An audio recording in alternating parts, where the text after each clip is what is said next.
Kinakiligan ng mga manonood ang tambalan nina Snoop at Irene na mga karakter na ginampanan nina Anthony at Maurice.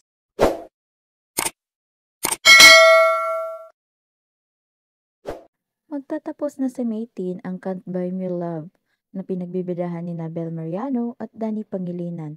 Sumikat din ang tambalan nina Maris Racal at Anthony Jennings.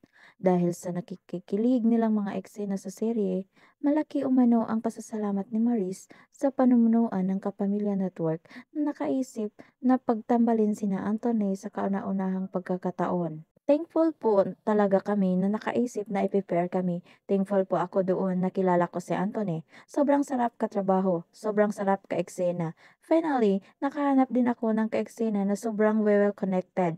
And alam namin kung saan namin gustong dalhin yung eksena. We're just having fun kung saan namin dadalhin yung eksena, pagbabahagi ni Maris. Isang dekada ng aktibo ang dalaga sa show business. Para kay Maris ay isang masayang karanasan ang kanyang mga nagawa sa magwawakas na serye. For me bilang si Irene too, unang-una noong ini-offer itong role na ito sa akin. I was so happy kasi bagong role, hindi ko pa ito nagagawa, maarti, kikay, kaya sabi ko ibigay ko lahat ng kaartihan sa karakter, kwento ng actress. Mayroong mga natutunan si Maris habang nagtatrabaho sa Can't Buy Me Love. Ayon sa dalaga ay malaki nang itulong ito sa kanyang pagiging isang artista. Natuwa ako sa results ng story and all.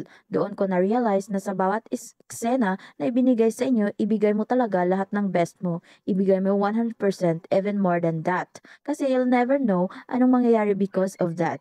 I'm very happy sa lahat ng surprises na ihatid ng show na ito para sa akin. Thank